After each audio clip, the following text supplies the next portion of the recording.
Hello guys and welcome to part 13 of the F1 2016 career mode on the channel. Today we're going to be doing the Spa-Francorchamps circuit in Belgium for, as I say, part 13. We're going to be having a look at the championship standings heading into this round. You can see we are leading the way by 24 points ahead of Lewis Hamilton, who is a further 10 points ahead of his teammate Nico Rosberg. So a 3-horse race for the title as things stand at the moment as we head into the race weekend. Hi, how are you today? The improved package has arrived. We're having it fitted in time for FP1. Have a look at the factory report. So some R&D progress coming to the car this weekend. We've got an engine power upgrade giving us an increase of 8 brake horsepower, so a stronger crankshaft can handle additional engine load, meaning power output can safely be increased without additional wear, and a fuel efficiency upgrade as well, giving us a plus 3% increase in the efficiency. It alters the pressure, temperature and fuel mix inside the combustion chamber, allowing for a more fuel efficient combustion process. So we'll be on the track testing those out in some pretty typical Belgian weather. It must be said, in the background you would have seen there's some heavy rain falling already at this early stage of the weekend. Looks like Renault bringing some upgrades to their car as well, but none of the top teams bringing any developments so far, so that moves us pretty much dead level with Ferrari for the second best team currently on the grid, behind Mercedes of course. So just we ran the practice sessions as we normally do. We got the resource points in the bank. You can see we only got 50 in that screen, as we're now going to be having a look at our new rival for this point in the season onwards. Hey, looks like you've got a bit of rivalry going on out there. This is good. Gets people talking about you. Just make sure you outperform them, okay? Okay, got it. So, new rival from part 13 onwards. We're going to be looking at Nico Rosberg, the other Mercedes this time. So we lost 2-1 to Lewis Hamilton. So in that rivalry, we're now going to be taking on his teammate Nico Rosberg, who's actually behind Hamilton in the championship standings. But now we've got the qualifying objectives. Hi, it's Emma. Your qualifying goals came up in the board meeting this morning. Here's what to expect. So qualify 5th or higher, make sure we beat our new rival Nico Rosberg, and of course beating our teammate Sergio Perez on the table as well. So yeah, just to reiterate, in the practice, because of the wet weather, we had to run 2 different sessions there to get some dry running for the qualifying pace, but we did pass, as you can see on the left hand side there, all the programs there. So let's head out on track now for qualifying to see what we can do and where we can get on the grid for the race. It's qualifying time at Spa, one of the mightiest tracks on the Formula One calendar. Long straights, up and downhill, Eau Rouge as well. This track isn't for the faint-hearted. It is indeed not for the faint-hearted, as we do at Q1. So we managed to get through in 5th place there on the super soft tyres, just a couple of seconds off. Sorry, I was looking at the wrong driver completely. We were actually fastest in that session. We were a couple of seconds ahead of our teammate. That's who I was actually looking at there. No real surprises down the back end of the field there. And Q2, much of the same. We managed to qualify fastest in the session, getting through to the top 10 shootout. Daniel Ricciardo not making it through though in his Red Bull Racing for some reason. He's going to be starting 11th, so the first driver to start on fresh tyres in the race. But heading into Q3 now, you can see the rain has started to fall. It wouldn't be a Belgian Grand Prix without the weather coming into play, and you can see from the prediction there it's only going to be getting heavier, so we need to get out on track as early as we can to pump in some laps. So this was our first attempt, you see, just coming through Eau Rouge and Radion, and getting completely loose over the top of the crest there as we then come towards the end of this our first lap. Perez currently sitting on pole with a 2 minutes 1.987, coming through Blanchimont with a big lift and just about getting that to perfection as we now brake hard for the bus stop chicane. Vettel now takes provisional pole with a 2 minute 1.5 as the rain continues to fall, of course only getting heavier at this point, but there's just been a sighter lap and a banker lap to see where we can get, and it's going to be a 2 minutes 2.1, which puts us just under 6/10 off pole. So we are currently only on the second row in 4th place, so we're going to be going for another lap. This lap here is going to be the only lap we can complete if we can to improve. So obviously you can see just how heavy the rain is falling as we now steam up towards Eau Rouge. Of course, you know, last time on our first run we were in 7th gear, but we've absolutely put balls to the wall here, 8th gear, keeping it as flat as we can, and you can see just how much time we've gained in this first sector alone. That time getting up to nearly a second as we end the first sector. Hamilton now on pole with a 2 minutes 1.2, but we are already not only 9/10 up on ourselves, but we're nearly 9/10 up on Hamilton in the first sector alone. So I don't know whether it's just a few cars haven't yet set lap times or what's going on, as I thought the track was only going to be getting worse, but a few people seem to be improving or going faster than the time set earlier in the session, as we're now just coming through this difficult downhill, the left-hander with no name. So just clipping the curb and missing the apex by a few metres there, which was the bad side of getting on the curb. It gave us some inherent understeer, which took us away from the apex. We've now come through Prawn, just about getting through, tiptoeing if we can So not even in full throttle until 6th gear, and even then we're still losing the back ends of the rain, really falling heavy now. And you get the call from the engineer to say that in 15 minutes it'll be light rain, so this is currently heavy rain, which is usually not only a good game in itself, but in terms of the weather on this game, it means that we are currently in heavy rain. So this is going to be where the wet weather tyres would be coming useful. So at this point, the intermediates are going to start to struggle. As you can see, we're only 3/10 up on Hamilton now through that middle sector, and we're 1.3 up on ourselves, which is good, but the time fading away quickly compared to the AI. As we're down in P5 now, as we come through Blanchimont, we've run wide, we've got understeer as the rain is absolutely hammering down here on the grid and on the track, as we just about managed to get the car slowed down into the final bus stop chicane. You see we're losing time on our delta now at this point, and we're only a second up, and it's a second away to pole. Can we get pole? It's a 2 minutes 1.2, and we do indeed cross the line for provisional pole at this stage, and I presume with the weather the way it is, that's not going to be bettered here. And as you can see, it was not bettered by anyone. We took pole by just 600ths of a second ahead of Lewis Hamilton, so not only 1-2 on the grid, but 1-2 in the championship standings as well, so that's going to be pretty crucial to watch. But that was a pretty tight qualifying, you have to admit. So the rain really started hammering down towards that final sector, and it really caught us out through Blanchimont and the bus stop chicane. We just managed to have enough in pocket to get pole position once more. So that's pretty much all we could ask for. We've got pole position, that's what we needed as we collect some more resource points heading into the race. We're going to be building the bank up to 454 points at this stage, and in terms of the rivalry with Rosberg, so getting our first look at how that's going to be panning out. We've done pretty well, must be said, 7 points to 3 points there, so a solid start in that rivalry.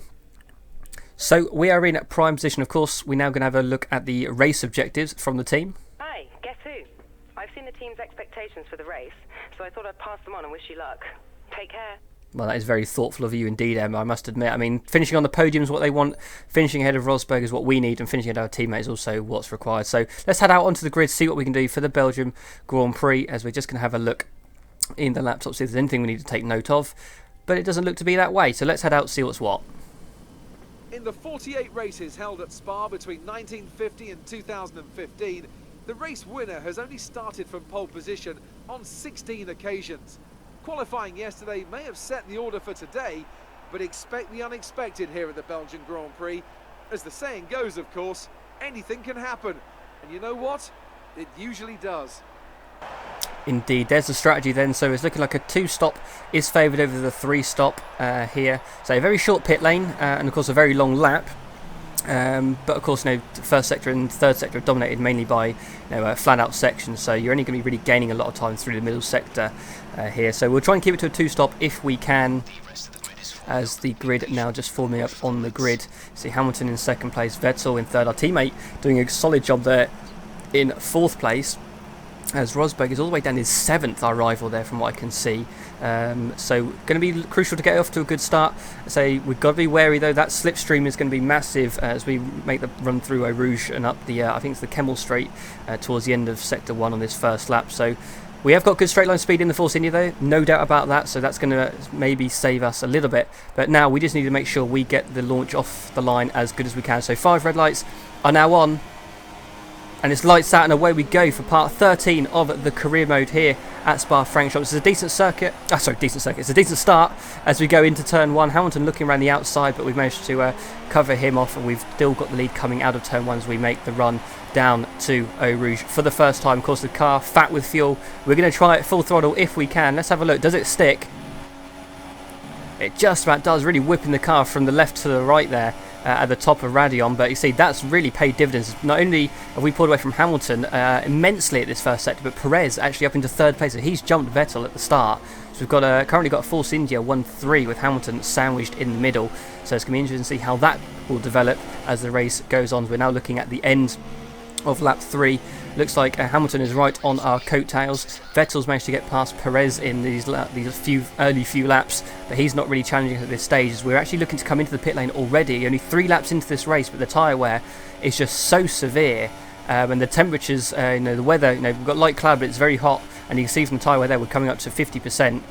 as we're looking to get the car started, accidentally going into first gear there into the bus stop chicane, but we do manage to navigate our way into the pit lane without too many issues, and now just making sure we hit the speed limiter line in time, which we do. Excellent. So Hamilton coming in, Rosberg staying out. We've got the Ferrari mechanics out there as well as a few other teams. So not just ourselves who are coming in early here to get onto a different set of tyres. We're going on to the soft compound tyres. We do manage to get ahead of, well, we stay ahead of Hamilton, and maybe got held up by one of the other cars coming in there. So that's done us a world of good. But the issue that we've got now is with such an early pit stop, you can see how far down the grid we've fallen. We've actually come out in P10.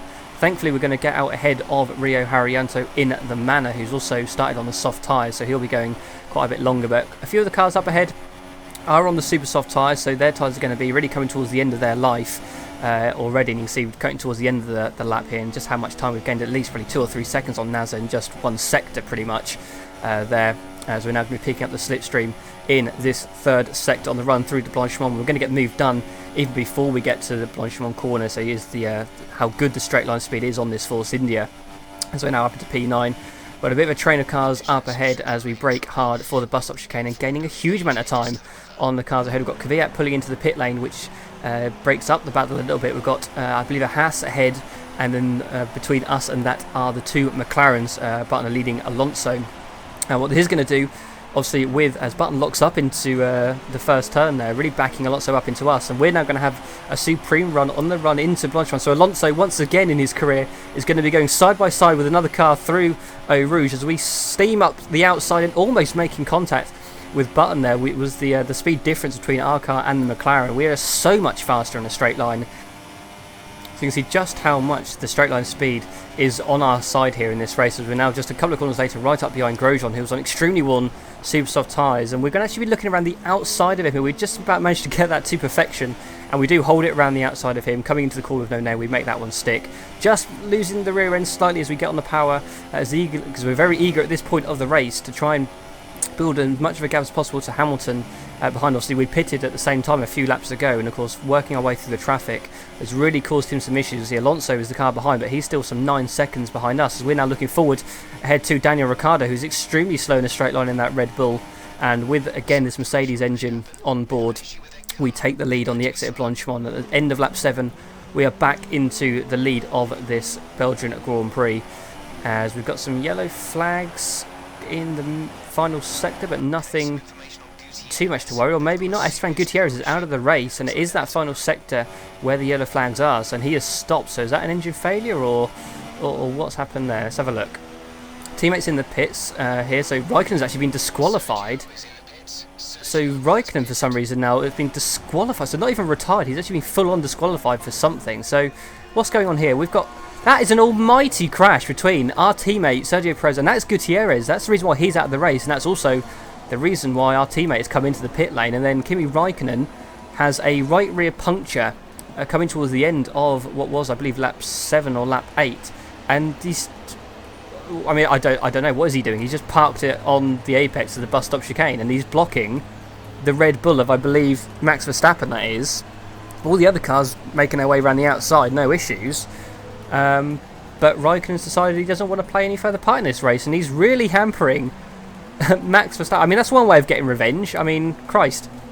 Just completely blocking him. He's slowly making progress towards the pit lane, but yeah, I don't really know what that's all about. But yeah, that happened, and that then caused a safety car here on lap 8. So that is really going to benefit the likes of Daniel Ricciardo, who hasn't yet pitted, but he is going to be able to now pit just a few laps probably before, pretty much on the lap he would have been expecting to pit anyway. So we're going to have to make a decision here. Say we've got a decent gap over the guys in sort of 3rd place onwards, so we're going to make the decision as well to come into the pit lane, basically get rid of this set of soft tyres, put on another set of fresh soft tyres just to make sure we can get to the end with just one more stop after this one, obviously onto the medium tyre in comfortable fashion.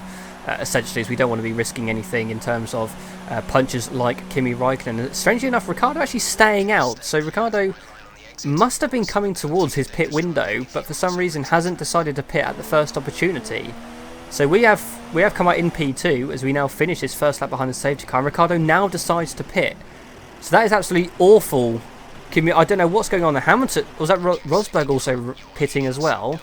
So the AI have decided to wait a lap before coming into the pit lane. So I've got no idea why they've done that. But what it does mean is they are now in the mid-pack, and at the front of the field, it's us and then the 2 Williams cars behind. So what we've got now is basically we need to try and build up. I believe the cars behind have gone on to medium compound tyres. So whether they can get them to the end or not, I don't know. But we need to basically put in some qualifying laps on this set of soft tyres before we come into the pits for a medium set towards the end of the race. And hopefully we're going to be able to build up another gap in that time to come out ahead of those guys if possible. But at the moment we're just, well, I was trying to get some temperature into the tyres, but with the limiter active from behind the safety car, it's not really allowing us to do so. So we're going to have to make do with what we've got there, some slightly cold tyres. But as the limiter becomes deactivated and the green flag comes out right about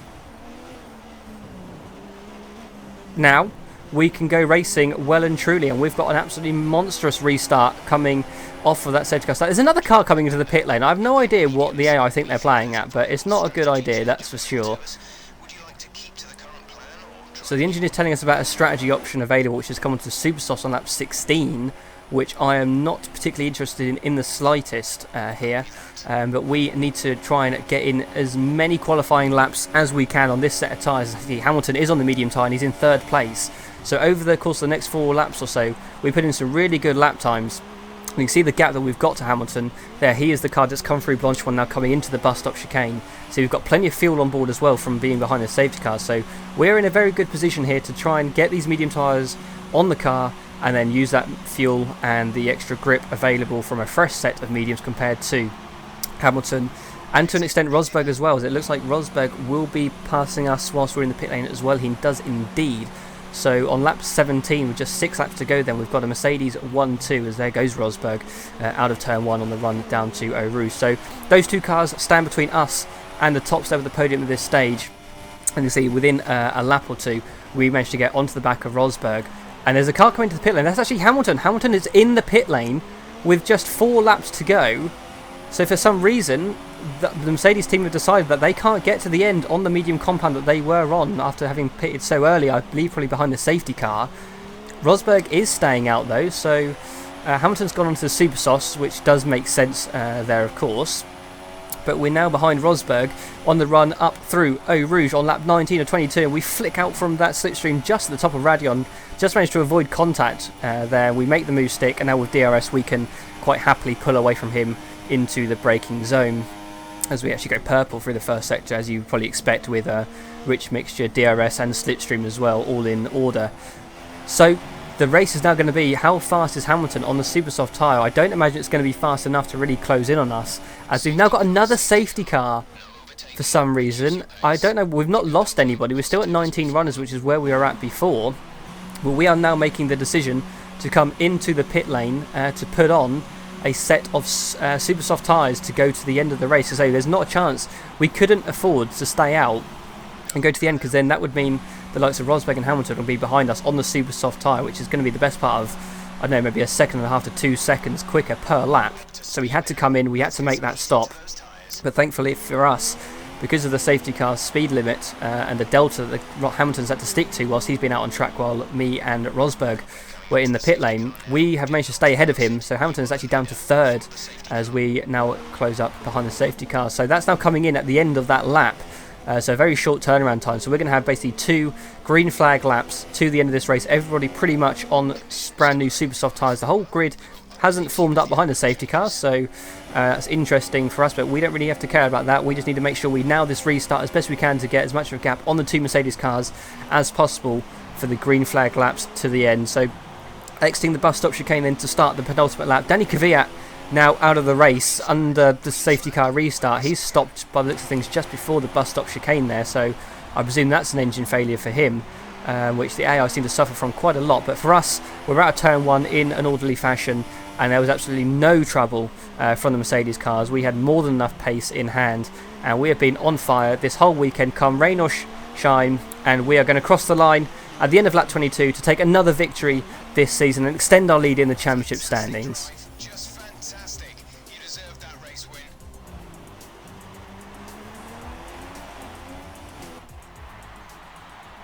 So another fantastic victory for Force India today.